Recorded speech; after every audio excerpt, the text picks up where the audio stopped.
محمد آل محمد نرندر سلوان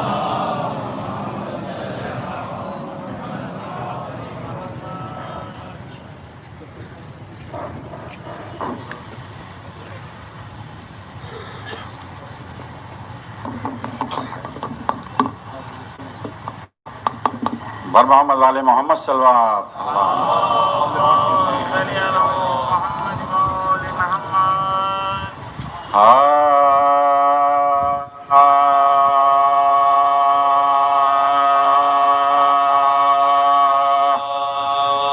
شبیر کی خبر آئے سفر سے جب کہ شبیر کی خبر آئے تو بھی میں شورا چچا کے گھر آئے محمد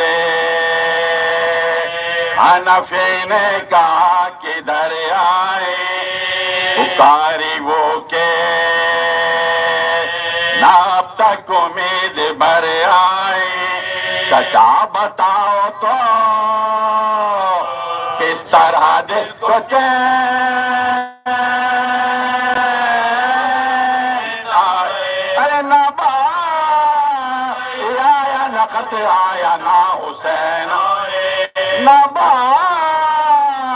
آیا نہ خط آیا نہ حسین تو یہ کہہ کے ان کا قلم دان وہ اٹھا لائے اور التماس کیا ہے حسین کے بھائی مجھے تو ہے نا توانائی اور نبینائی بھتیجی آپ کو تکلیف دینے ہے آئی بھتیجی آپ کو تکلیف دینے ہے آئی میری طرف سے رقم ایک اقتدار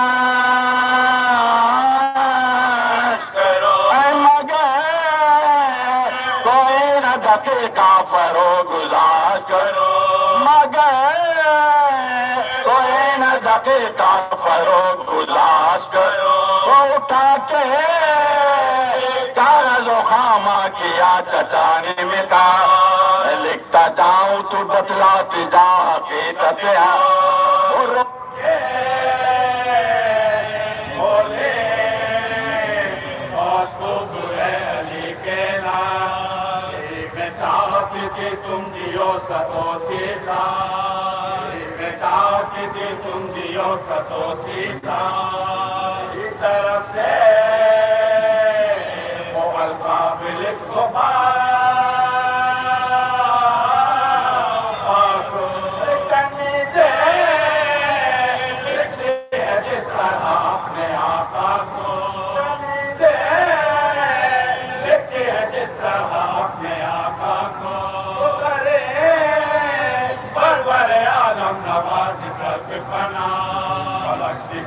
فلک بارگاہ شہنشاہ بے کسو مظلوم بے دیار پنا خلیل کعبہ دی یوسف رسول اللہ خلیل کعبہ دی یوسف رسول اللہ الرسید کے عیسیٰ غریب کے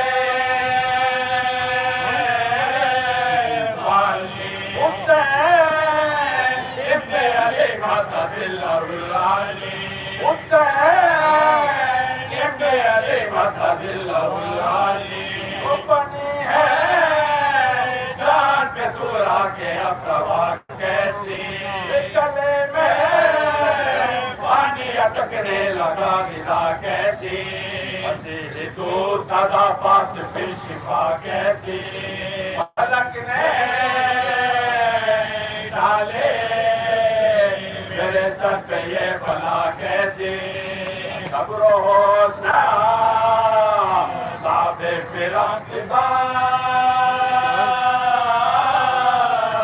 ہے فقہ جناب کا ایک اشتیاق باقی ہے بابا فقہ جناب کا ایک اشتیاق باقی ہے جب کیسری کو تم نے گھر کیا ویران تمہارے بعد ہوئے تین عید بابا جان بے برات ہوئے دوسرے مہینے آیا روحے حمدان نتی فاتحہ کتاب و تمام ہم دن جو تڑپتے تڑپتے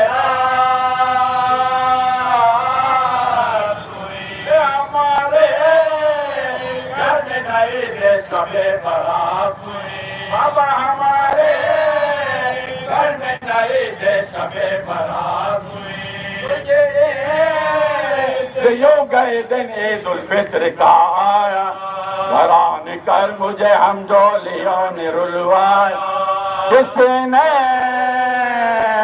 گہنا کسی نے لباس دکھلایا کوئی یہ بول کے عیدی میں ہم نے یہ پایا کوئی یہ بول کے عیدی میں ہم نے یہ پایا ہر ایک خوش تھا مگر لب پہ میرے نام لیتے اس سفر میں سب میرے عیدی کے دینے والے سفر میں سب میرے عیدی کے دینے والے وہ خوش ہو عید کو کیا جو فلک کا مارا یہ قسم لو بابا جو کرتا پتا اتارا وہاں ورود وطن میں اگر تمہارا دوبارہ عید ہو نوروز بھی دوبارہ ہماری تو کنبے کی دکھتی ہے بابا ارے جب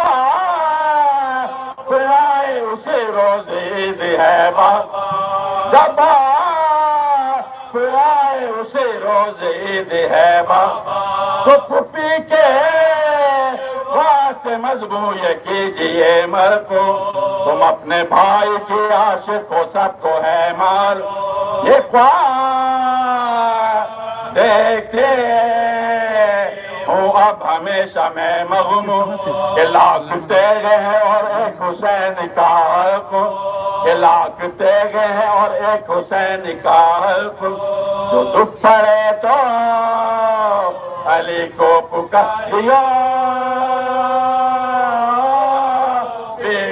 ارے کچھ اپنے بھائی پہ صدقہ اتاریو دکھ پڑے تو علی کو پکاریا کچھ اپنے بھائی پہ صدقہ اتاریو میرے سفر سے جب کے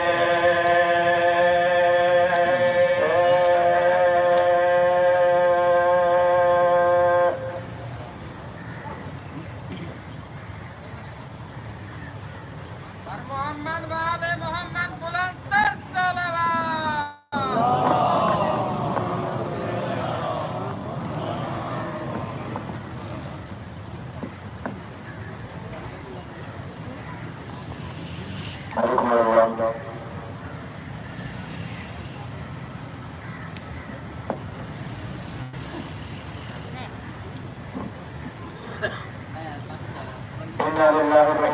راجعون کلمہ استرجاع یہ ہم تب پڑھا کرتے ہیں جب کسی بھی مومن یا کسی بھی مسلمان کے حوالے سے ہمیں علم ہوتا ہے کہ اس کا انتقال ہو گیا ہے. لیکن ہمارے آقا حسین جب انہیں تجویز دی جاتی ہے کہ یزید کی بیعت قبول کریں تو یہی میرا مولا حسین فرماتا ہے انا للہ و انا الیہ راجعون. اگر امت کی، یہ امام حسین کے الفاظ ہیں، کسی خطیب کے الفاظ نہیں، امام حسین علیہ السلام نے اپنی نہضت میں اس بات کو فرمایا انا للہ و انا الیہ راجعون. اگر امت کی رہبری یزید جیسے شخص کے ہاتھوں میں ہو تو اسلام پر فاتحہ پڑھ لینا چاہیے. میں نے اپنے جد رسول اکرم صلی اللہ علیہ وآلہ وسلم سے سنا ہے، اللہم صلی علی محمد وآلہ، کہ انہوں نے فرمایا خلافت خاندان ابو سفیان پر حرام ہے، اور اگر کبھی معاویہ کو میرے منبر پر دیکھو تو قتل کر دو. لیکن اہل مدینہ نے معاویہ کو منبر پر دیکھنے کے باوجود اسے قتل نہیں کیا، اور اب اس کی سزا میں خدا نے انہیں یزید جیسے فاسق و فاجر کی حکمرانی کی مصیبت میں مبتلا کر دیا ہے. ہاں عزیزو، ولایت علی کو نام ماننا ہی واقعی ایک بہت بڑا جرم ہے. اگر اس کو نہیں مانیں گے تو پھر واقعی کربلا جیسی قربانی دینی پڑے گی، کیوں کربلا قربان غدیر ہے. اگر ہم آج ولایت سے متمسک نہیں ہوں گے، ولایت امام زمانہ سے متمسک نہیں ہوں گے، ہمیں فاسق و فاجر کی حکومت دیکھنا نصیب ہوگی. سب مل کے انشاءاللہ نعرہ تکبیر، نعرہ تکبیر، نعرہ رسالت، نعرہ رسالت، نعرہ حیدری، نعرہ حیدری، لبیک یا حسین، لبیک یا حسین. میں سلام کے گزارش کرنا پڑا شہر سے کہ ممبر پر تشریف آئیں اور سلام کی اشارت پیش کریں. محمد و آل محمد صلوات.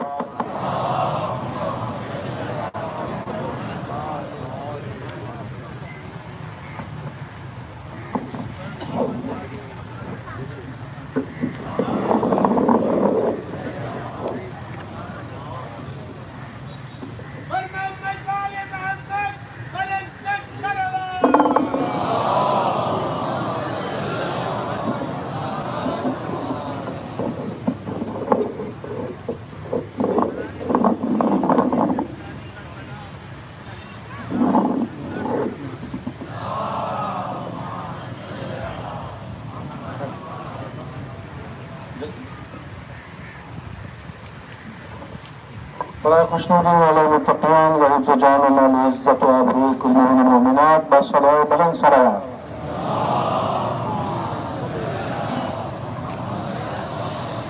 ایسے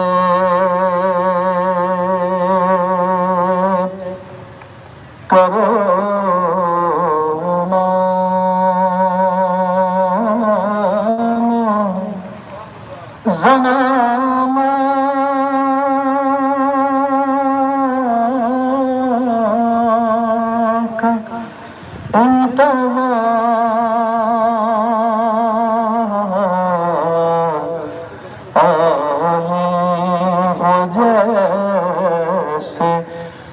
شب عاشور ایک بار اب سب کا سب ہے روز تبدل ہزار ناصر ہے گان گان ہونا ہے پھر شمار ناصر ہے گان کان ہونا ہے پھر شمار مولا کا ساتھ دینا ہے آنے کے بعد بھی جانا نہیں چرا بجھا تو بعد ایسے کرو مل کے بعد بڑا سلام. کرامات کے سامنے پیش کروں کربلا کے حوالے سے اس دعا کے ساتھ کہ مالک مہربان مسئلے مسائل جو ہیں نہ جانے والے ان کو حل کرے اور کرونا کی وبا سے نجات عطا کرے اور ہم سب دوبارہ نہ صرف کربلا تمام مقامات مقدسہ کی زیارت سے خدا میں مشرف فرمائے ایک بار اپنے حاجات کی قبولیت کے لیے اپنے بزرگان کی صحت و سلامتی کے لیے اپنے اشتغال کے برابر میں درجات کے لیے مل کے بسرائے برم سروا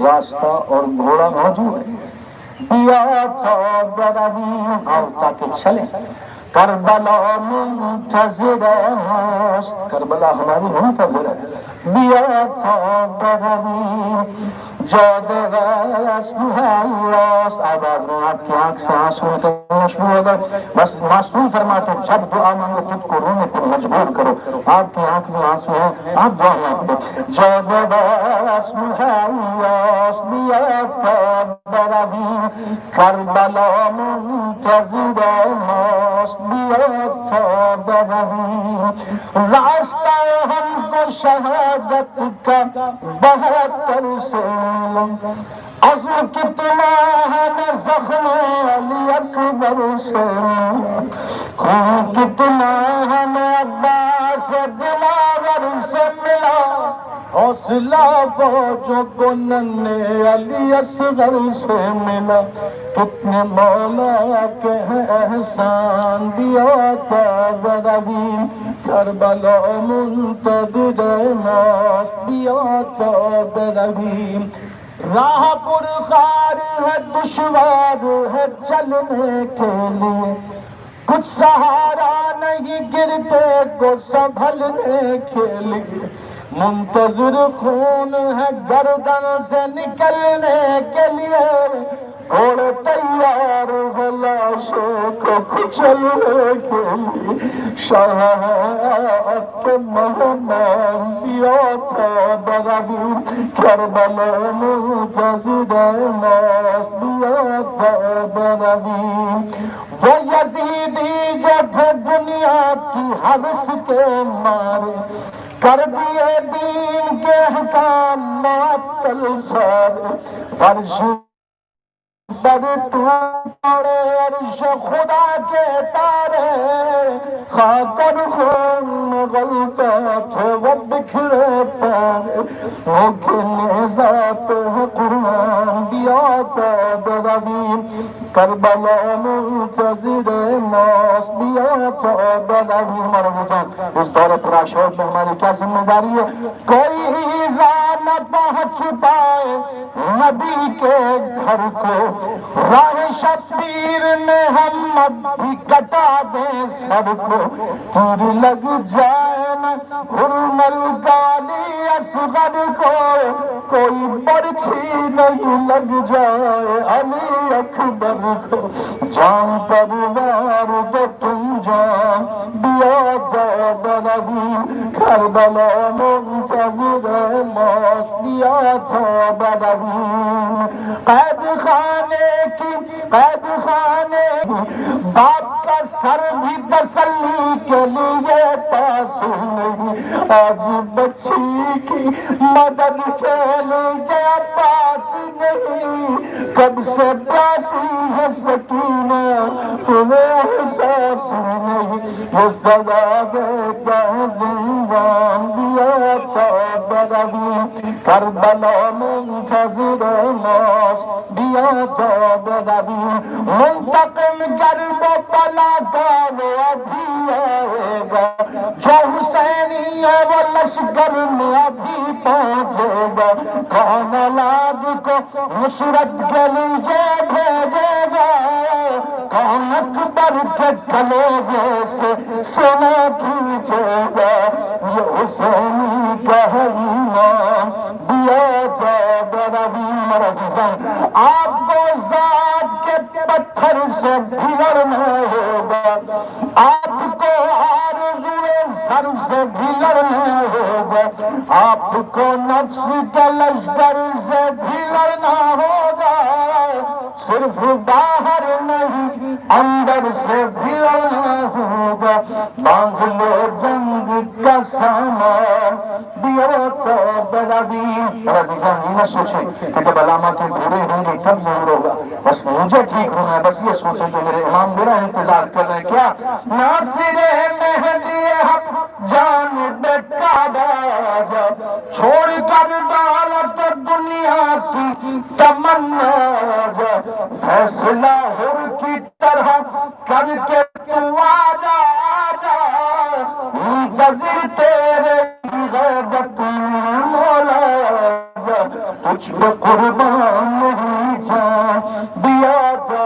بلند کربلا منتظر ماس دیا تو بلند کاش بنے کربلا کا لشکر کاش ملے آخری وہ فتح وطن کاش جاری رہے مولا کی یہ نصرت کا سفر کربلا منتظر مہدی دورہ ہے قمر دیکھو تیار ہے میدان دیا تو بلابی کربلا منتظر ماس دیا تو بلابی بلابی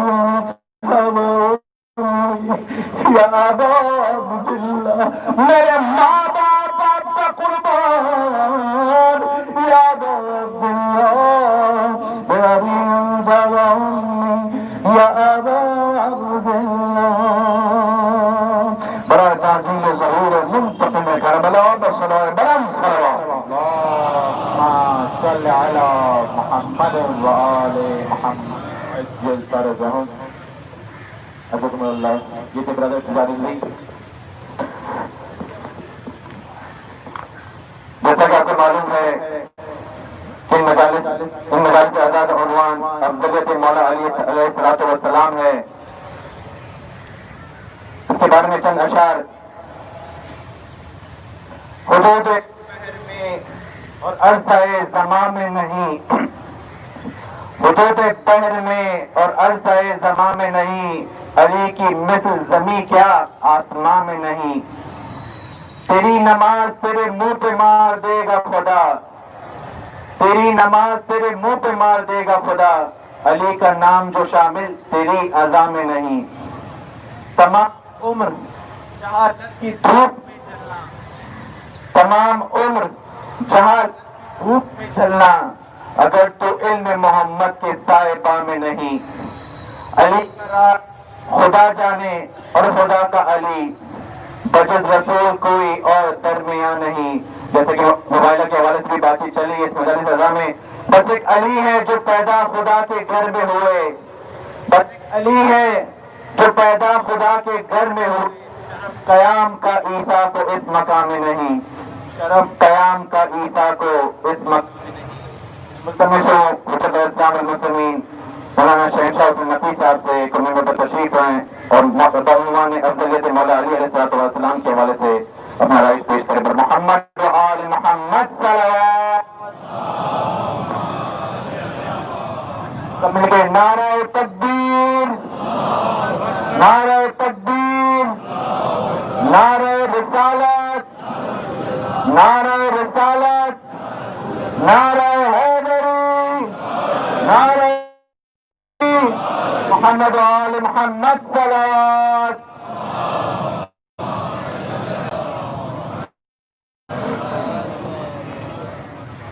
پاک زہرا کے قاتلوں پہ لعنت حضرت زہرا بلند تر صلوات.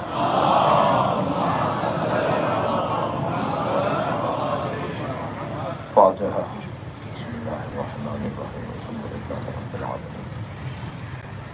الرحمن الرحيم مالك يوم الدين إياك نعبد وإياك نستعين اهدنا الصراط المستقيم صراط الذين أنعمت عليهم غير المغضوب عليهم ولا الضالين. صل على محمد وآله وصحبه. أعوذ بالله من الشيطان الرجيم. بسم الله الرحمن الرحيم.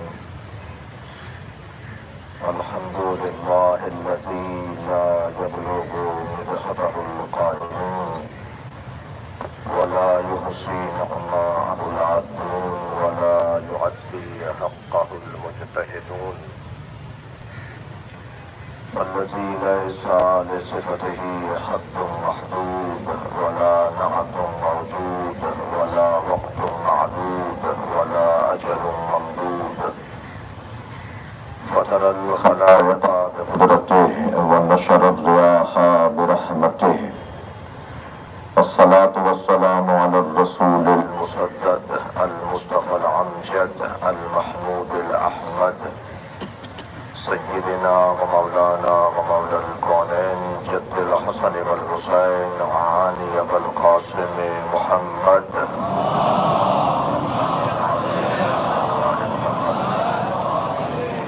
وآله الطيبين الطاهرين المعصومين والذين قال الله إنما يريد الله ليذهب عنكم الرجس أهل البيت ويطهركم تطهيرا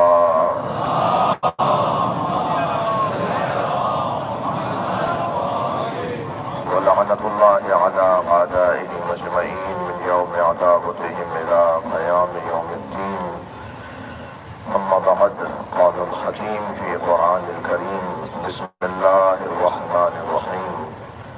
ومن حاجك فيه من بعد ما جاءك من العلم فقل تعالوا ندعو أبناءنا وأبناءكم ونساءنا ونساءكم وأنفسنا وأنفسكم ثم نبتهل ونجعل لعنة الله على الكاذبين. صلوات.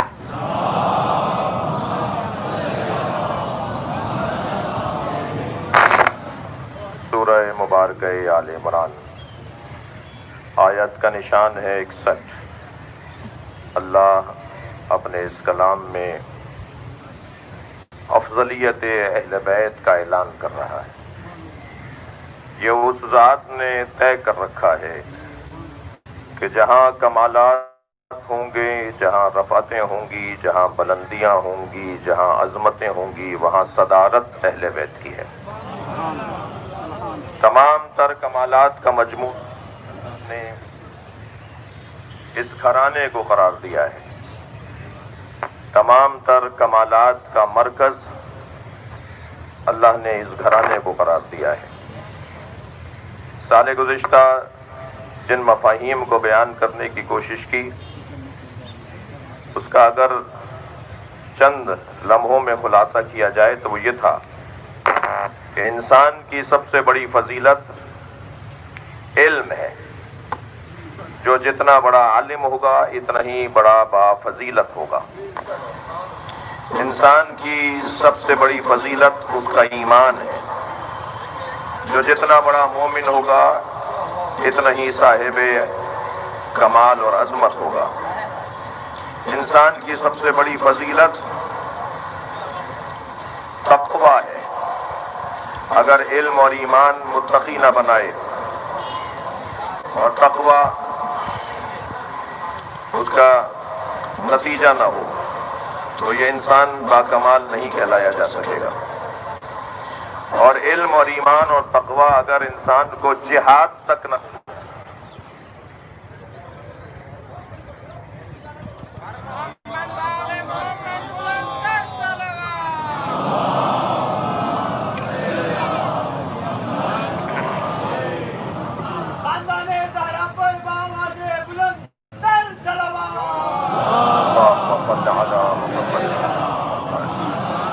اس سے بلند اور بہتر صلوات نبی کی ذات کا دیا۔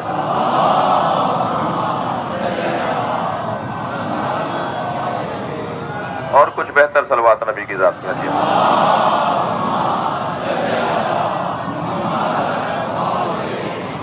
احباب تشریف فرما ہو رہے ہیں اور ہمارے اسکاؤٹ کے جوان کوشش کر رہے ہیں کہ فاصلوں کو برقرار رکھوا سکیں۔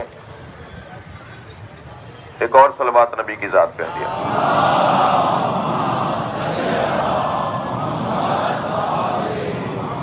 جلدی جلدی سن لیجئے کہ پچھلے سال کی مجلس کا خلاصہ۔ انسان کی فضیلت میں سب سے پہلا عنوان علم، دوسرا عنوان ایمان، تیسرا عنوان تقویٰ، چوتھا عنوان جہاد۔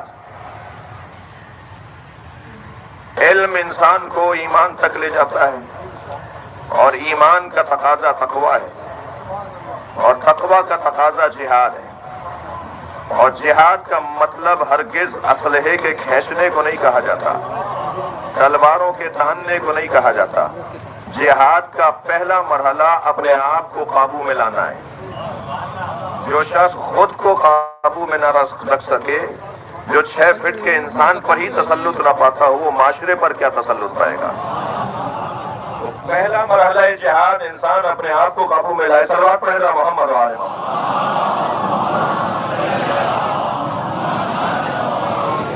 سب سے زیادہ مشکل جہاد بھی یہی ہے، لہذا سرکار نے انتہائی مشکل جہاد سے لوٹتے ہوئے اصحاب سے فرمایا کہ جو جہاد تم کر کے آئے ہو وہ جہاد اصغر ہے۔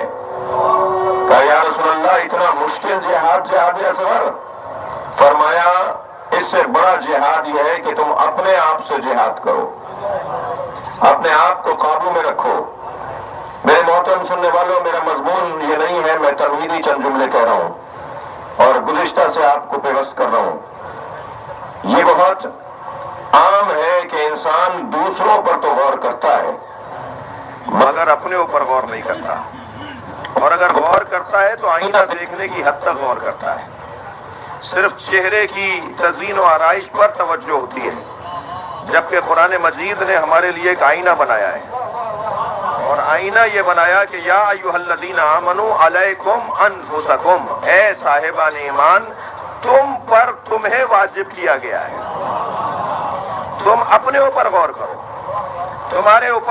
تم پر کوئی یہ واجب نہیں کیا گیا کہ تم دوسروں پر غور کرو کہ فلاں کا پیسہ زیادہ اور فلاں کی کرسی ایسی اور فلاں کا نام ایسا۔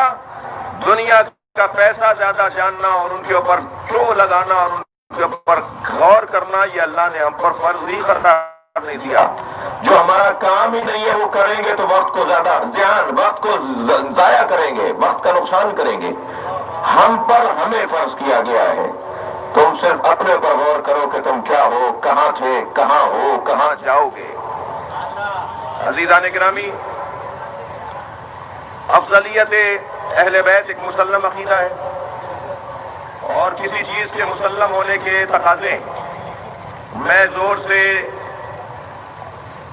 کہہ دوں کہ فلاں چیز مسلم ہے اور فلاں عقیدہ مسلم ہے اور فلاں بات قطعی ہے اور فلاں بات یقینی ہے، میرے کہہ دینے سے نہیں ہوگی، بلکہ مجھے دلیل دینا پڑے گی، اور دلیل کے بغیر بات کرنا یہ اہل عقل کا تقاضا نہیں ہے۔ تو بات دلیل سے ہونی چاہیے، بات استدلال سے ہونی چاہیے۔ میں نے بہت سوچا کہ آخر کون سی آیت کو اس عنوان سے اس عشرے کے بیان کے لیے منتخب کیا جائے، تو روایات کو پڑھتے ہوئے شورا میں جب مولا کائنات 6 نفری شورا میں 6 افراد کے ساتھ، یعنی 5 کوئی اور تھے، 6ٹھے مولا علی تھے، جب رکھا گیا کہ اب دوسری شخصیت کے بعد تیسری شخصیت کا انتخاب ہونا ہے، تو اس میں ایک شورا بنائی گئی، اور زیادہ تفصیل میں نہیں جاؤں گا کیونکہ مجھے احساسات اور جذبات مجروح ہونے کا خوف ہے، مگر اتنا کہتا ہوا گزروں گا کہ یہ شورا جو دوسرے دور حکومت میں بنائی گئی، میں ایک جملہ کہہ کر آگے بڑھوں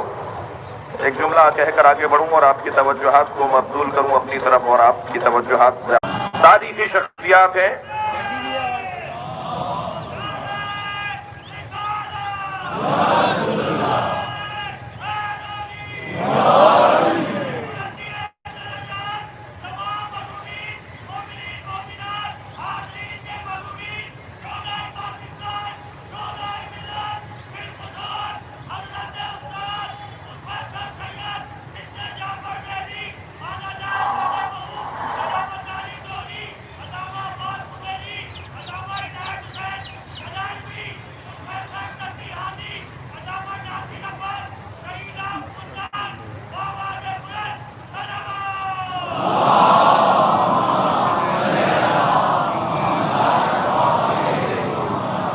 نظریہ میں نے آپ کے سامنے عرض کیا کہ بے حیثیت منصب ہم اس انداز سے سوچتے ہیں، شخصیات ہیں ان کا کسی طور بھی توہین نہیں ہونی چاہیے۔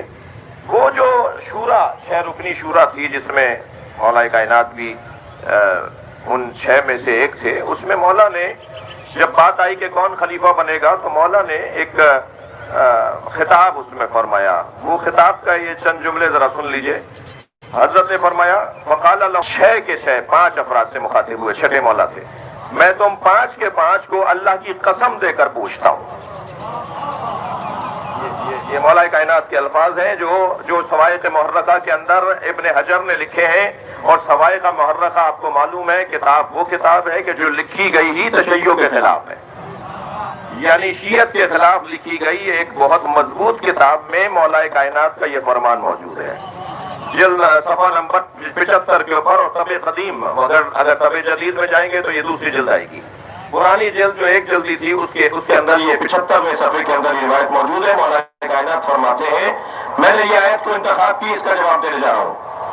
آیہ مباہلہ افضلیت امیر المومنین کے لیے کیوں انتخاب کی، اس کا جواب دینے جا رہا ہوں، کیونکہ یہ وہ آیت ہے جسے علی نے اپنی فضیلت کا عنوان بنایا ہے۔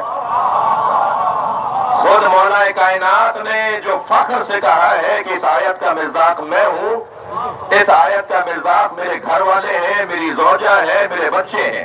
جملہ سنیں، صحابہ کرام سے کہہ رہے ہیں، 6 افراد بیٹھے ہیں، مولا خطاب کرتے فرماتے ہیں فقال لهم انشدکم باللہ، میں تمہیں اللہ کی قسم دے کر تم سے پوچھتا ہوں، هل فیکم احد اقرب الی رسول اللہ، تم میں سے کوئی اور ہے میرے علاوہ جو رسول اللہ سے قریب ہو؟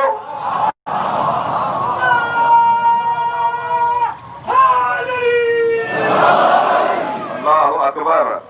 میں تمہیں قسم دے کر پوچھتا ہوں، مجھے بتاؤ تم میں سے کون ہے، هل فیکم احد اقرب الی رسول اللہ منی، کون ہے جو میرے علاوہ، تم میں سے کون ہے جو میرے علاوہ رسول سے قریب ہو؟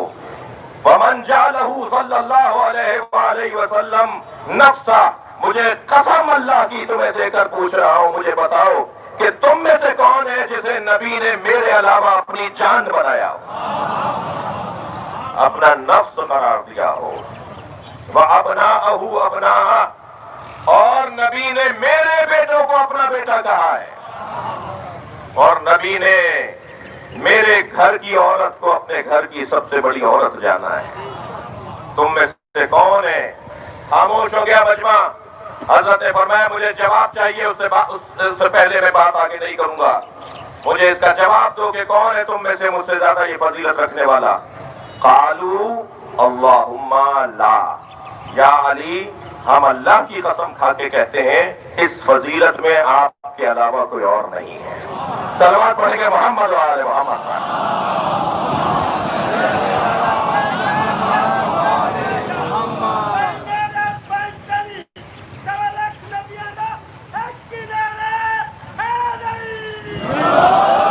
یہ طے ہوا کہ آئے مباہلہ مولا کائنات جس پر فخر کرتے ہیں، آگے کی مجلس میں عرض کروں گا کہ کہاں کہاں علی نے کن کن آیات سے اپنی فضائل کے باب میں خود فرمایا ہے کہ یہ میری فضیلت ہے۔ ان میں ایک روشن آیت آیہ مباہلہ ہے۔ اب ذرا ترجمہ سنیے اور آج کی تفسیر کے کچھ پیغامات۔ وَمَنْ حَاجَّكَ فِيهِ مِنْ بَعْدِ مَا جَاءَكَ مِنَ الْعِلْمِ، اے میرے حبیب، حجت اور دلیل آ جانے کے بعد، برہان اور استدلال قائم ہو جانے کے بعد، اگر کوئی کٹ حجتی کرے، بحث اور مباحثہ کرے، تسلیم نہ کرے، بات کو نہ مانے، تو پھر میرے حبیب ان سے کہہ دو، وَقُلْ، کہہ دو، تعالوا ندعو ابناءنا وابناکم، ہم اور تم لے آتے ہیں، ہم اپنے بیٹوں کو، تم اپنے بیٹوں کو، وَنِسَاءَنَا وَنِسَاءَكُمْ، ہم اپنی بیٹیوں کو اور تم اپنی بیٹیوں کو، وَأَنفُسَنَا وَأَنفُسَكُمْ، میں قصداً ترجمہ نہیں کروں گا، وَأَنفُسَنَا، اور ہم اپنے نفسوں کو اور تم اپنے نفسوں کو، مجھے تھوڑی دیر بعد کام ہے اس کے ترجمے سے، اور ہم اپنے نفسوں کو اور تم اپنے نفسوں کو، ثُمَّ نَبْتَهِلْ، اور اس کے بعد اللہ سے کہتے ہیں کہ اللہ لعنت کرے، اللہ عذاب نازل کرے اور اللہ سے کہتے ہیں کہ اس کی بارگاہ میں رکھ دیتے ہیں، اس سے کہتے ہیں کہ تو ہی فیصلہ کر۔ یہ میدان معمولی میدان نہیں ہے، تلوار کے میدان میں تو جیتنا ہارنا محسوس کیا جا سکتا ہے، لیکن جب معاملہ اللہ کے حوالے ہو جائے، انسان کی توجہ چاہوں گا عزیزان گرامی، جو لوگ نبی کی نبوت پر شک کرتے ہیں، کوئی ایک آدھ مقالہ پڑھ کر پروفیسر حضرات، لیکچرار حضرات، اساتذہ کالج یونیورسٹیز کے اندر یہ بیماری بڑھتی جا رہی ہے، توجہ چاہوں گا۔ میں سب سے معذرت کے ساتھ، یقیناً سب ایسے نہیں ہیں، لیکن ایک تعداد اساتذہ میں اس وائرس کی مبتلا ہے، اس جراثیم کا مبتلا ہو چکی ہے، اور وہ یہ کہ کہیں سے بھی کوئی ایک مقالہ پڑھ لیتے ہیں اور پھر کلاس میں جا کر طالب علموں کا دماغ خراب کرتے ہیں۔ اگر کسی مضمون پر کوئی نظریہ بنانا ہے تو سارے نظریات کو پڑھو، اس بات میں اور نفی میں اقوال اور مقالات کو پڑھو، اس کے بعد نظریہ بنا کے طالب علموں کو جاتے بتاؤ۔ ہمارے یہاں مشکل یہ ہو رہی ہے آج تعلیمی اداروں میں کہ اساتذہ جب کسی اپنے سلیبس کی کتاب کی تشریح کر رہے ہوتے ہیں تو درمیان میں ایسی باتیں، ایسے سرے چھوڑ دیتے ہیں، ایسی باتیں چھوڑ دیتے ہیں کہ جو نہ ان سے سنبھلتی ہیں، اور پھر طالب علموں کے ذہنوں کو انتشار کا سامنا کرنا پڑتا ہے۔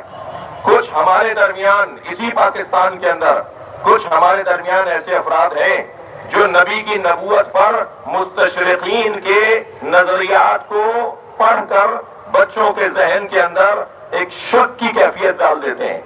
مثال کے طور پر یہ ایک شخص نے کہا ہے کہ وہ فرشتہ آیا ہے، ایک شخصیت ہے جس نے کہا ہے کہ وہی آئی ہے، اور وہی کیا معلوم کہ معاذ اللہ یہ ان کا اپنا خیال ہو اور یہ نظریہ ان کا اپنا ہو، اور رسالت اور نبوت پر وہ شک کی ایک کیفیت ڈال دیتے ہیں۔ میں ان لوگوں کو ایک دلیل دینے جا رہا ہوں، وہ بچے جو ایسے اساتذہ سے متاثر ہیں انہیں ایک دلیل دینے جا رہا ہوں۔ عزیزان گرامی، انسان کے سچے ہونے کی سب سے بڑی دلیل یہ ہے کہ وہ اپنے نظریے پر خود بھی مرنے کو تیار ہو جائے، اپنے بچوں کو مارنے کو بھی تیار ہو جائے۔ یہ کسی انسان کے نظریے پہ سچے ہونے کی دلیل ہے۔ صلوات پڑھیں محمد و آل محمد۔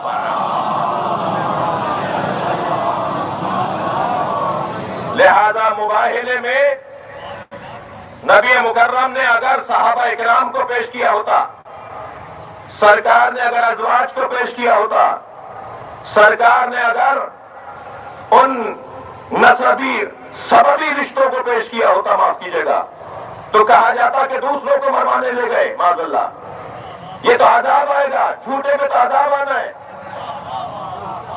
یہ مباہلہ ہے بھائی، یہاں اللہ سے عذاب کا مطالبہ کیا جا رہا ہے۔ نسلیں ختم ہو جائیں گی اگر کوئی جھوٹا ہوگا تو۔ سرکار اپنے گھرانے کو لے کر جا رہے ہیں، اور گھر والوں کو بھی سلام ہو کہ وہ جتنے خود سچے ہیں نبی کی صداقت پر یقین رکھتے ہیں۔ صلوات پڑھیں گے محمد و آل محمد پر۔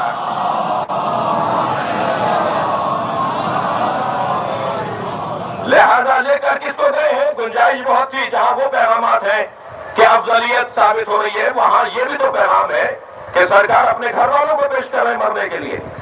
یہ مباہلہ ہے، عذاب آئے گا، جو بھی جھوٹ بول رہا ہے اس پر عذاب آئے گا، جو جھوٹا ہے اس پہ اللہ کا عذاب نازل ہوگا۔ پیش کر رہے ہیں اپنے آپ کو۔ لہذا نصارائے نجران کے اس خوف نے کہا کہ اگر نبی اپنی امت کے کچھ لوگوں کو لے کر آئے تو مباہلہ کر لینا، اور اگر گھر والوں کو لے کر آئے تو مباہلہ نہ کرنا۔ ان کا گھر والوں کو لانا ان کے سچے ہونے کی دلیل ہے۔ صلوات پڑھیں عظمت مصطفیٰ پر۔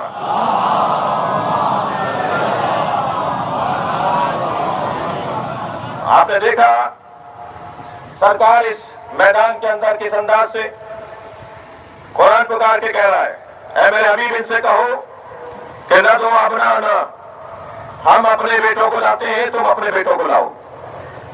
اہل دقت سے توجہ چاہوں گا، آیت کی ترتیب پر غور کریں۔ ابنانا، ہم اپنے بیٹوں کو لاتے ہیں، ابناءکم، تم اپنے بیٹوں کو لاؤ، الٹا نہیں ہے، ابناءکم و ابناءنا نہیں ہے، تم اپنے بیٹوں کو لاؤ، ہم اپنے بیٹوں کو لاتے ہیں، پہلے تم لاؤ پھر ہم لاتے ہیں، سچے ہو تو پہلے تم لاؤ۔ انسان تاریخ بشریت میں کامیاب وہ گزرا ہے ان قائدین کی تحریکیں کامیاب رہی ہیں، وہ کامیاب رہنما گزرے ہیں کہ جنہوں نے تحریک کا آغاز گھر سے کیا ہو، جو دوسروں کے بچوں کو تو جہاد پر بھیجتے ہو،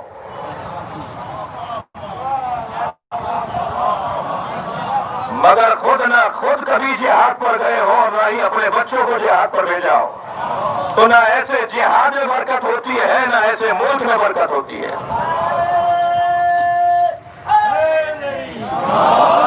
سب سے پہلا مرحلہ کسی بھی کامیاب تحریک کے لیے یہ ہے کہ تحریک کا آغاز آپ اپنے گھر سے کیجئے۔ سرکار دو جہاں نے جب اعلان نبوت کیا تو سرکار نے اعلان نبوت گھر والوں سے، پہلے گھر والوں کو کہا، وانذر عشیرتک الاقربین، اے میرے حبیب پہلے گھر والوں سے بات کیجئے۔ جس کے گھر والے ہی ساتھ نہیں دے رہے وہ کامیاب انسان کہاں ہے؟ سارا جہان تو ان کا کلمہ پڑھتا ہے، گھر والے ان سے اکتائے ہوئے، سارا جہان تو ان کا احترام کرتا ہے جی، اور گھر والے ان سے نفرت کرتے ہیں، تو یہ تو ناکامی انسان ہے۔ کامیاب انسان وہ ہے جس کو گھر والے احترام دیتے ہو۔ میں محترم سننے والوں کو پیغام دوں گا، ذرا ہمیں اپنے پر بھی غور کرنے کی ضرورت ہے۔ سب تو ہمارا احترام کریں، کمال تو یہ ہے کہ زوجہ احترام کرے، کمال تو یہ ہے کہ بھائی احترام کرے، کمال تو یہ ہے کہ اولاد احترام کرے۔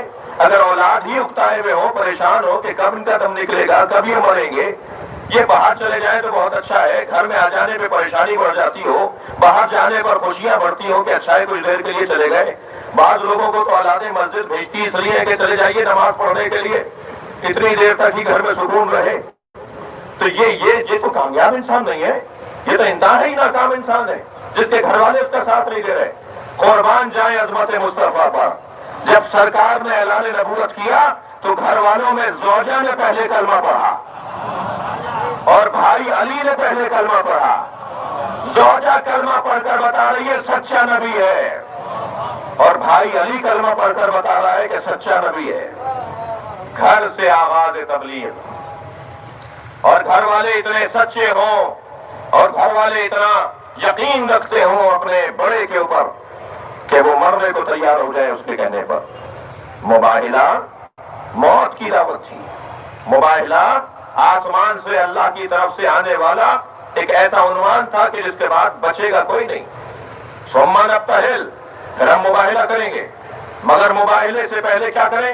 تم اپنے بیٹوں کو لاؤ، ہم اپنے بیٹوں کو لاتے ہیں، تم اپنے بیٹوں کو لاؤ، ہم اپنی بیٹیوں کو لاتے ہیں، تم اپنی بیٹیوں کو لاؤ۔ ممکن ہے یہ طالب علم جیسے آج ایک طالب علم نے کل کی مجلس پر مجھے خوشی ہوئی کہ اس کی دقت تھی، اس نے جا کر تفسیر قرآن دیکھی۔ ماشاءاللہ، آفرین، مرحبا، یہی ہم چاہتے ہیں ہماری مجلسوں میں ایسے ہی رنگ ہو۔ ممکن ہے مجلس کے بعد یہ طالب علم یا اس جیسا کوئی اور طالب علم کہے کہ مولانا ترجمہ آپ نے کیا کر دیا؟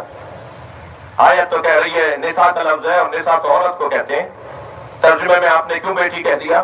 آپ کو کہنا چاہیے تھا کہ ہم اپنے بیٹوں کو لاتے ہیں، تم اپنے بیٹوں کو لاؤ، ہم اپنی عورتوں کو لاتے ہیں، تم اپنی عورتوں کو لاؤ۔ یہ آپ نے ترجمہ کیسے کر دیا کہ ہم اپنی بیٹیوں کو لاتے ہیں، تم اپنی بیٹیوں کو لاؤ؟ یہ ترجمہ کہاں سے ہوا؟ قاعدہ قانون دے رہا ہوں، عربی گرامر جاننے والے بیٹھے ہوئے ہیں، اہل مطالعہ کے لیے ایک پیغام ہے، جب کبھی دقت چاہوں گا، جب کبھی نساء کا لفظ ابن کے لفظ کے ساتھ آئے تو اس سے مراد بیٹی ہوا کرتی ہے، اور جب کبھی نساء کا لفظ نساء کے لفظ کے ساتھ یا رجال کے لفظ کے ساتھ آئے تو اس سے مراد عورت اور خاتون ہوا کرتی ہے۔ یہاں مباہلے میں ابن کے لفظ کے ساتھ نساء کا لفظ آیا ہے۔ پھر کوئی کہے گا مولانا یہ تو آپ نے قاعدہ پر خود ہی بنا لیا ہوگا، صلوات پڑھے ذرا محمد والے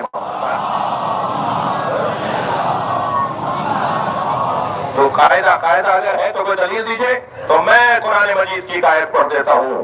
عزیزان گرامی، قرآن پکار کر کہتا ہے وَيَسْتَحْيُونَ نِسَاءَكُمْ وَيُذَبِّحُونَ أَبْنَاءَكُمْ، وہ لوگ قبطی بیٹوں کو ذبح کرتے تھے اور بیٹیوں کو چھوڑ دیتے تھے۔ سب نے یہی ترجمہ کیا ہے، یہی مراد ہے۔ کسی کے یہاں بیٹی ہوتی تھی تو اسے زندہ رہنے دیتے تھے، اور بیٹا ہو جاتا تھا تو اسے ذبح کر دیتے تھے۔ یذبحون ابناءہم ویستحیون نساءہم، وہاں ابن کے ساتھ نساء کا لفظ آیا ہے، سب نے یہی قاعدہ مانا ہے کہ جب ابن کے ساتھ نساء کا لفظ آئے تو کیونکہ ابن بیٹے کو کہتے ہیں تو یہاں نساء سے مراد بیٹی ہے۔ صلوات پڑھیں گے محمد و آل محمد پر۔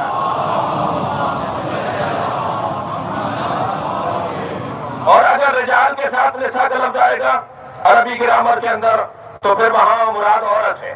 ہم اپنی عورتوں کو لاتے ہیں، تم اپنی عورتوں کو لاؤ، یہ جب ہوتا کہ جب رجال کا لفظ آتا یا نساء کے ساتھ نساء کا لفظ آئے۔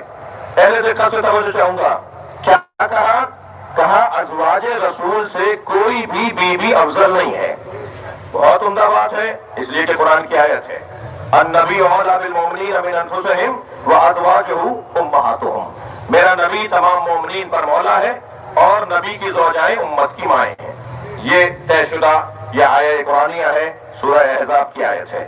مگر اس عظمت کے باب میں نبی کی ازواج کے بارے میں ایک لفظ آیا ہے اور وہ یہ یا نساء النبی، توجہ ہے، یا نساء النبی لستن کاحد من النساء، اے نبی کی زوجاؤ، یا نساء النبی، اے نبی کی بیویوں، لستن کاحد من النساء، تم اور عورتوں کی طرح نہیں ہو۔ اس آیت کریمہ کو دلیل بنا کر ایک بہت بڑے اہل قلم نے لکھ دیا، نام لینے سے گریز کر رہا ہوں، اور وہ یہ لکھ دیا کہ یہی آیت دلیل ہے کہ جناب فاطمہ زہرا ان سے افضل نہیں تھی، بلکہ یہ ساری بیویاں جناب زہرا سے افضل تھیں۔ میں اس کا جواب دینے جا رہا ہوں۔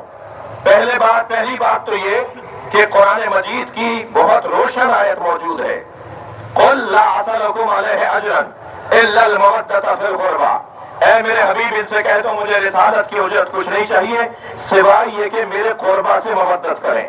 تو تمام ازواج رسول کا کہنا یہ ہے کہ فاطمہ سے زیادہ نبی کے کوئی قریب تھا ہی نہیں۔ تو ہم آپ کے اس نظریے کو کیسے مان لیں جبکہ جن کے بارے میں آپ کہہ رہے ہیں کہ وہ یہ نہیں کہتے؟ اگر خفا نہ ہو تو ایک جملہ کہہ دوں، بہت سے پیروں کو مریدوں نے مروایا ہے۔ جی، پیر صاحب تو بولتے ہی نہیں ہے کہ میرے اندر یہ کمال ہے، مرید کہتا ہے میرا پیر ایسا، میرا پیر ویسا، اور پھر جب پیر صاحب کو پتا چلتا ہے تو وہ کہتے ہیں کہ جی یہ بول رہے ہیں، مجھے تو نہیں پتا کہ میں ایسا بھی ہوں۔ جی، صحابیات تشریف فرمائیں، تھک کر نہیں سنیں گے، صحابیات تشریف فرمائیں۔ ایک صحابیہ نے کہا یا عائشہ آپ جنت میں نبی کی زوجہ ہوں گی، جناب زہرا کو دیکھ کر کہا یا زہرا آپ جنت میں علی کی زوجہ ہوں گی، جوڑا کون سا بڑا ہوگا؟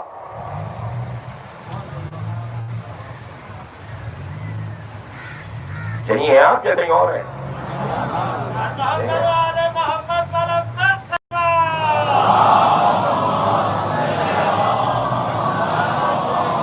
اچھا سوال تو اچھا ہے، سوال اچھا ہے۔ اے عائشہ آپ جنت میں نبی کی زوجہ ہوں گی اور یا زہرا آپ جنت میں علی کی زوجہ ہوں گی، جوڑا کون سا بڑا ہوگا؟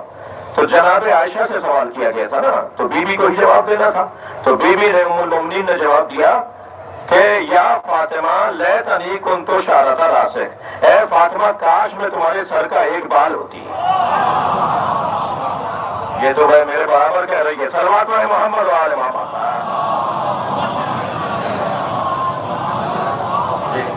تو اگر یہی آیت کہ یا نساء النبی، توجہ کریں گے، یا نساء النبی لستن کاحد من النساء، اے نبی کی بیویوں تم عام اور دوسری عورتوں کی طرح نہیں ہو، تو اسے دلیل بنایا گیا، اسے دلیل کے طور پر لیا گیا کہ نبی کی زوجہ، جو بھی نبی کی زوجہ ہیں محترم ہیں، وہ ان کے برابر کوئی نہیں ہے، حتیٰ جناب زہرا بھی ان کے برابر نہیں ہے۔ تو ایک سنی ہی عالم دین جناب ظہور احمد فیضی صاحب سے استفادہ کر رہا ہوں، انہوں نے فضائل جناب زہرا کی احادیث کو جمع کر کے اس کی شرح کی ہے۔ تو بہتر تو یہی ہے نا کہ وہاں کا جواب وہیں سے دے دیا جائے۔ تو انہوں نے بڑا حسین جملہ لکھا ہے، انہوں نے کہا کہ کس بنیاد پر آپ کہہ رہے ہیں کہ یہ جناب زہرا بھی ان سے افضل نہیں ہے؟ اس لیے کہ قرآن نے کہا یا نساء النبی لستن کاحد من النساء، اے نبی کی بیوی ہو تم کسی عورت، کوئی عورت تمہاری طرح نہیں ہے۔ تو اگر 11 بیویوں کے لیے لفظ نساء آئے تو وہ ساری نساؤں سے افضل ہو جائے، اور مباہلے میں ایک بیوی کے لیے لفظ نساء آئے. صلوات پڑھے محمد و آل محمد پر.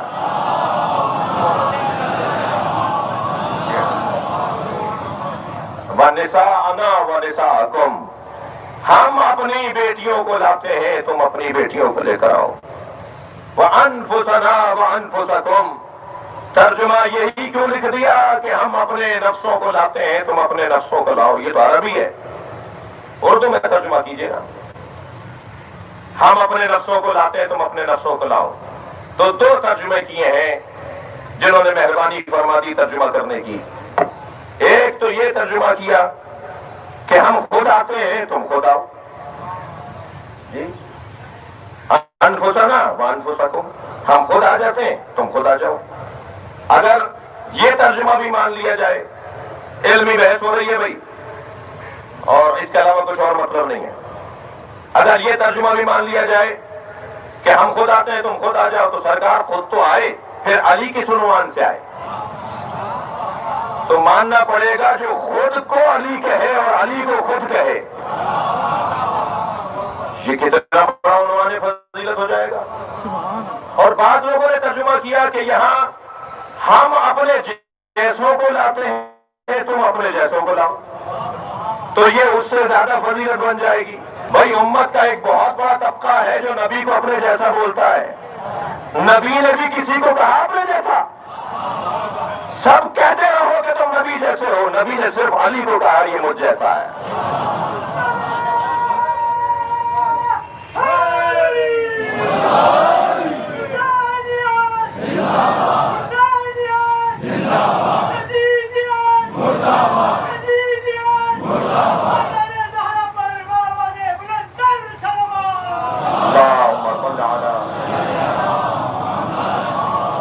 مجلسی مجمع بیٹھا ہے، میں منزل تبدیل کر رہا ہوں. سرکار دو جہاں نے جب مباہلے کا کہہ دیا کہ لے آؤ، تو کیا فوراً جا کر لے کر آئے؟ گھر جا کر لے کر آ گئے؟ کیا انتظام کیا؟ آپ حج پر جاتے ہیں تو انتظام کرتے ہیں، مجلس میں آئے تو انتظام کر کے آئے، نماز پڑھنے جاتے ہیں تو انتظام کرتے ہیں. یہ بہت بڑا مسئلہ ہے. حق اور صداقت کا مسئلہ ہے، نبی کی نبوت اور رسالت کا مسئلہ ہے، اللہ کی وحدانیت کا مسئلہ ہے، تثلیث کے قائل لوگوں کو رد کرنا ہے. یہ معمولی مسئلہ نہیں تھا. سرکار نے مباہلہ کرنے کے لیے انتظام کیا کیا؟ سرکار نے انتظام یہ کیا کہ گھر میں جا کر کہا یا فاطمہ انی اجد فی بدنی ضعفا، میں اپنے بدن میں ضعف محسوس کر رہا ہوں، ایتینی بالکساء الیمنی، مجھے یمنی چادر لا کے دے دو. صلوات پڑھے محمد و آل محمد.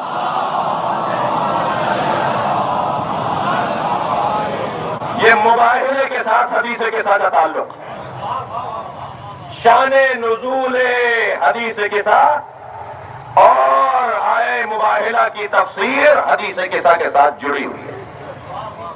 مجھے وہ چادر لا کے دے دو جو یمنی چادر ہے، میں اپنے بدن میں ضعف محسوس کر رہا ہوں. بی بی نے وہ چادر لا کے دے دی. سیدہ فرماتی ہیں ابھی میرے نانا نے چادر لی تھی کہ کچھ ہی دیر میں حسن مشتبہ آئے. کہا اماں مجھے نانا کی خوشبو آ رہی ہے. اب یہ رسالت کی خوشبو سونگنے کے لیے امامت کا شامہ چاہیے. ہر ایک کے بس کی بات نہیں ہے کہ یہ خوشبو سونگ سکے. اماں مجھے نانا کی خوشبو آ رہی ہے. فرمایا تمہارے نانا چادر کے نیچے ہیں، آرام کر رہے ہیں. فرض محال نہیں ہوتا. مولا حسن کو نہیں پتا تھا آرام کر رہے ہیں، بیوی کو تو پتا تھا نا آرام کر رہے ہیں. روک دیتی نا جناب امام حسن کو، بھائی بولیے تھوڑی سی بات کیجیے، بیٹا آرام کرنے دو نانا کو. لیکن امام حسن سے فرمایا چادر میں آرام کر رہے ہیں. اور امام حسن قریب جا کے کہتے ہیں نانا آپ پر میرا سلام. نانا نے جواب دیا نانا میں آپ کے ساتھ چادر میں آ جاؤں؟ نبی نے بھی نہیں فرمایا کہ میں آرام کر رہا ہوں. امام حسن چادر کے اندر آ گئے. کچھ دیر کے بعد امام حسین آئے.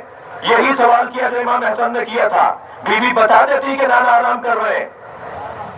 جا کے سلام کیا، جواب سلام لیا، نانا چادر میں آ جاؤں؟ کیا چادر میں آ جاؤ. دونوں بھائی چادر میں آ گئے. یہ تو فرض محال، فرض کیجئے بچے تھے. بہت سے لوگوں کی آرزو ہے انہیں بچہ بولنا،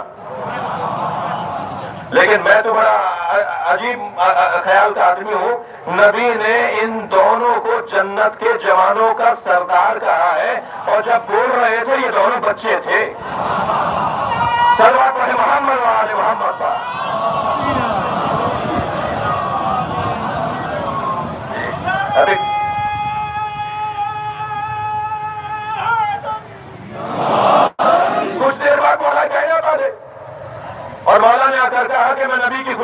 محسوس کر رہا ہوں.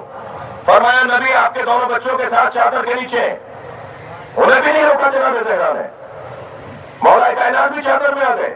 پھر خود کو تو پتا تھا جی، خود بھی چادر کے نیچے آ گئی میری بیوی. اجازت مانگی بابا آ جاؤں. نبی نے چادر میں لے لیا. مباہلے کی تیاری کو پنجتن کا جمع ہونا کہتے ہیں. اور جب مباہلے کی تیاری کے لیے میرے نبی نے سب کو اپنے ساتھ لے لیا تو فرمایا ہؤلاء اہل بیتی، یہ میرے اہل بیت ہیں. مجھے جملہ ہدیہ کرنے دیجئے انتہائی مبارک مجمع کو. عزیزان گرامی، جو نبی نے کہا تھا نا کہ میں بدن میں ضعف محسوس کر رہا ہوں، یہ بدن نبی کا ضعف نہیں تھا، یہ بدن نبوت کا ضعف تھا. اور بدن نبوت کا ضعف، مباہلے کو ذہن میں رکھے، لے کر جانا انہیں، یہ بدن نبوت کا ضعف تھا. اور بدن نبوت کا ضعف اجزائے نبوت کے مل جانے پر دور ہوگا. صلوات پڑھے محمد و آل محمد.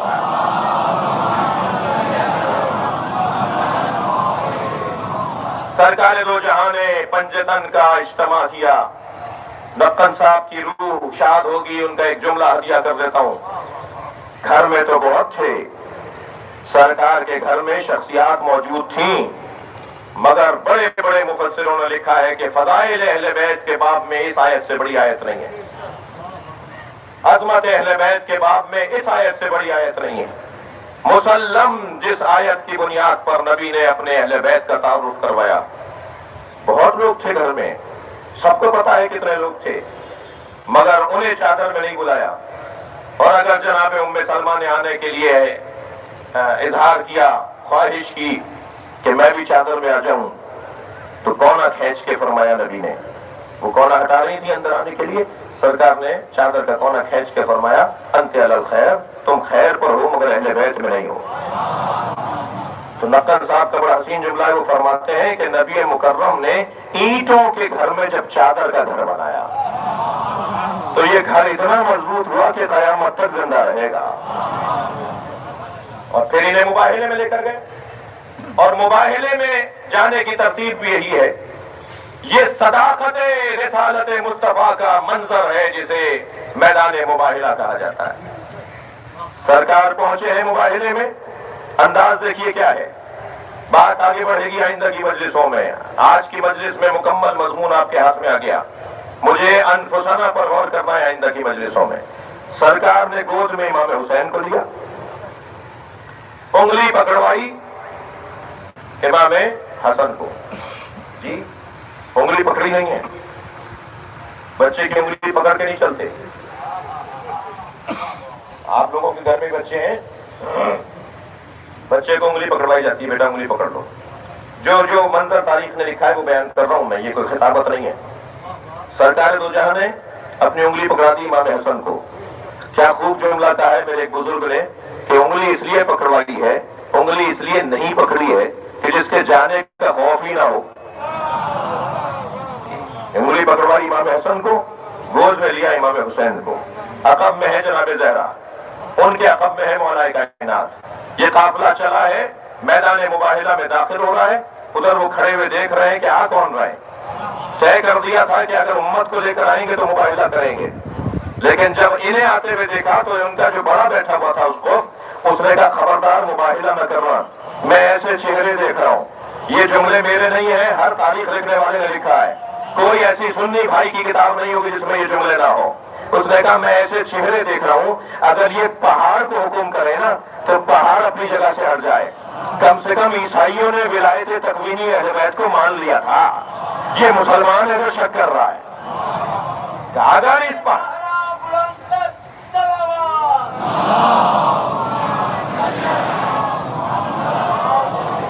اگر میں ایسے چہرے دیکھ رہا ہوں یہ پہاڑوں کو حکم دے تو پہاڑ اپنی جگہ سے ہٹ جائیں.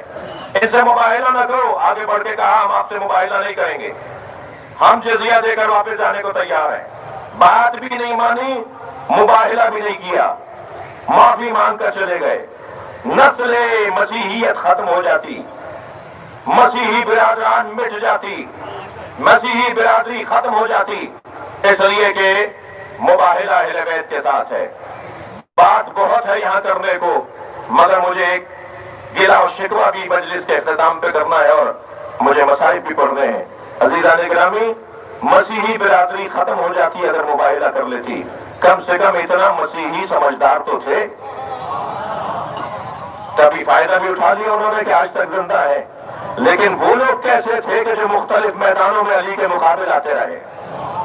میرے معصوم امام سے پوچھا گیا کہ یہ لعنت کہاں گئی؟ حضرت سے پوچھا گیا، طے ہوا تھا کہ ان پہ لعنت آئے گی جو اہل بیت کے مقابلے میں آئیں گے، جو جھوٹے ہوں گے. تو لعنت تو آئی نہیں، وہ تو معافی مانگ کے چلے گئے. میرے معصوم امام ارشاد فرماتے ہیں قیامت تک جو بھی اہل بیت کے مقابل آتا رہے گا اس پہ اللہ کی لعنت اترتی رہے گی. لہذا لعنت کسی دھماکے کو، کسی ٹارگٹ کلنگ کو، کسی لعنت کا مطلب یہ نہیں ہے. لعنت عدم برکت کو کہا جاتا ہے. لعنت عدم برکت، جس کی زندگی میں برکت ہی نہ ہو اس پر لعنت. تلاش کیجئے، میں بحث میں نہیں جا رہا. اتنا گریز کرتے ہوئے آگے بڑھوں گا کہ اہل بیت کی عظمت کا ایک حسین باب اہل بیت کا مباہلے میں آنا ہے. اور حسین کو گود میں کیوں اٹھایا؟ اس لیے کہ جب آپ بچے کو گود میں اٹھاتے ہیں تو اس کا چہرہ آپ کے چہرے کے ساتھ آ جاتا ہے. جی، اور برابر میں چہرہ مصطفیٰ نے رکھ کر، سرکار نے حسین کا چہرہ اپنے چہرے کے برابر میں رکھ کر امت کو، قیامت تک کے مسلمانوں کو حسین اور نبی دکھائے ہیں. خبردار، مجھ سے اگر پیار ہے تو میرے حسین سے بھی پیار رہے. عزیزو، کل کی مجلس شاید میں نہیں پڑھوں. اس کی وجہ یہ ہے کہ سندھ کی وزارت داخلہ نے، سیکرٹری داخلہ صاحب نے، کیا نام ہے ان کا، چاچڑ صاحب، جی عثمان چاچڑ، ڈاکٹر محمد عثمان چاچڑ، ان کی طرف سے یہ لسٹ جاری ہوئی ہے. اس میں 16ویں نمبر پر مجھ پر سندھ میں مجلس پڑھنے پہ پابندی ہے. اور یہ کراچی سندھ ہے نا بھائی. 16ویں نمبر پہ میرا نام ہے. کل میں مجلس نہیں پڑھوں گا جب تک کہ اس افسر کو معطل نہیں کیا جائے گا.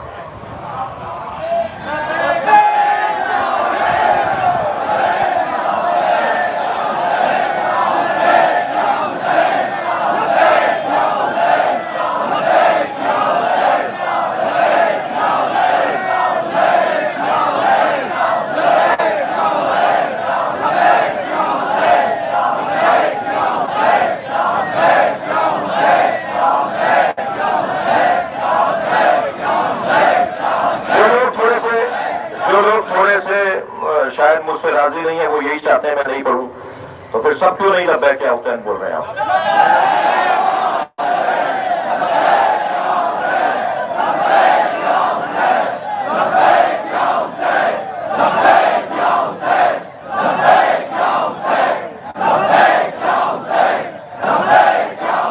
صلوات پڑھیں گے محمد و آل محمد پر.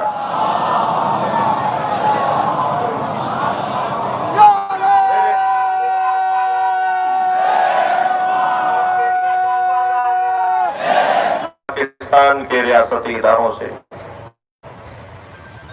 پورے پاکستان میں 100 سے زیادہ شیعہ معتبر شخصیات 4تھ شیڈول میں ہیں.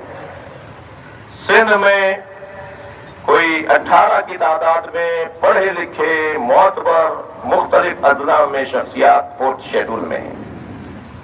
انہیں علاقے کے چھوٹی سطح کے افسران رپورٹ بنا کر اس ڈپارٹمنٹ میں بھیجتے ہیں اور یہ 4تھ شیڈول میں ڈال دیتے ہیں. میرا آپ کے توسط سے اداروں سے سوال ہے کہ پاکستان کا باغی یہ بیچاری عوام ہی ہوا کرتی ہے یا افسران بھی باغی ہوتے ہیں؟ یا افسران میں بھی ایسے لوگ ہیں جو پاکستان کو توڑنا چاہتے ہیں، پاکستان کی مفاد اور پاکستان کی امنیت کو نقصان پہنچانا چاہتے ہیں؟ یہ نااہلی کا عذاب، یہ نااہلی کا عذاب اس ملک کے شہریوں پر افسران کی صورت میں کب تک رہے گا؟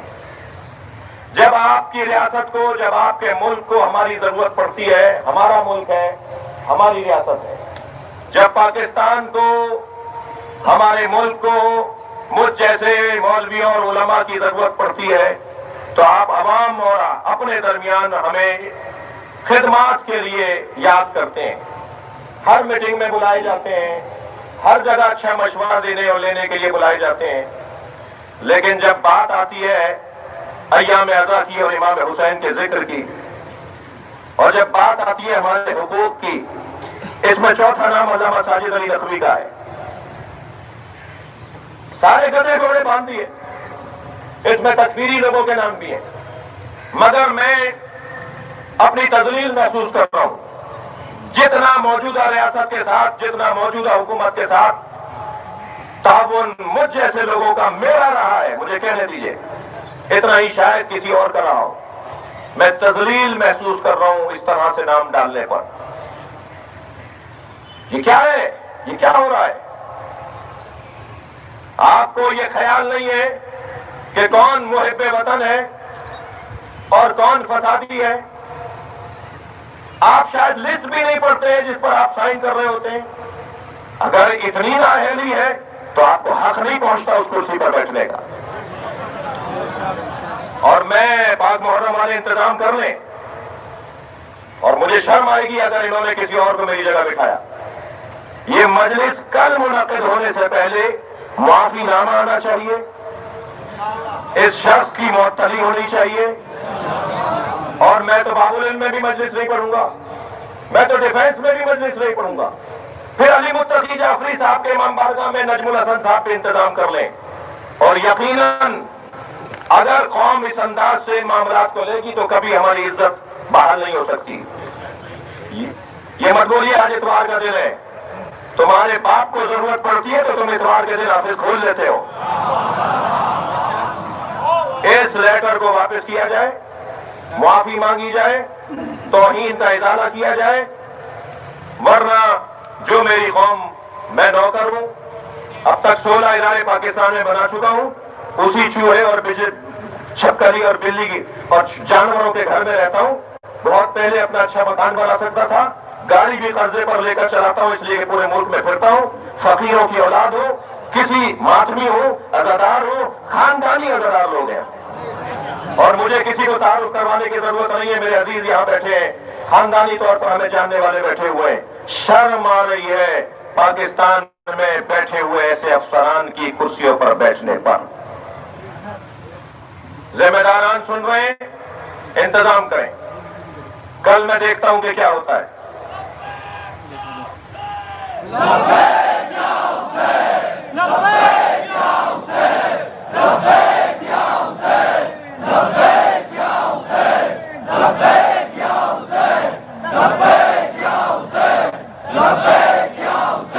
میں ایک اور اعلان بھی کرنے جا رہا ہوں۔ جام شوروں کا گزشتہ 10 سالوں سے جلوس جو ہر سال روکا جاتا ہے، اس سال جام شوروں کے ڈی سی کیپٹن فرید نے اور وہاں کے ایس پی نے یہ وعدہ کیا تھا کہ یہ جلوس نکلے گا۔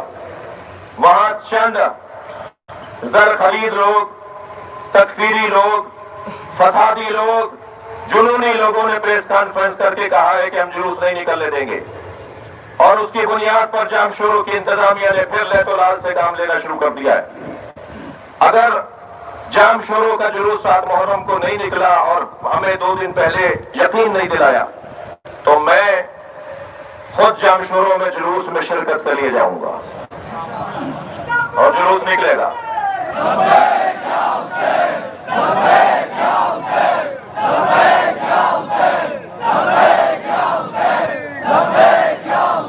آپ کے درمیان میرے کچھ ایسے عزیز بھی تشریف فرما ہوں گے جو میرے اس بیان کو جذباتیت سے تعبیر کر رہے ہوں گے۔ آپ پر گزری نہیں ہے، لہذا آپ کو پتہ نہیں ہے۔ جامپور پنجاب کا ایک شہر ہے، جامپور، وہاں ہم پر ایف آئی آر کٹی، پنجاب میں داخلے پر پابندی تھی، ہمیں پتہ ہی نہیں تھا۔ یہ اتنے قابل لوگ ہیں کہ یہ جب ہم پر پابندی لگاتے ہیں یا کسی پر پابندی لگاتے ہیں تو اسے نہیں بتاتے، جی یہ متعلقہ پولیس افسران کو بتاتے ہیں کہ ان کو پکڑ لو۔ ہم ایک قوم ہے، ایک ملت ہے، یہ تذلیل کی کیفیت ہے، ہمیں پتہ ہی نہیں تھا۔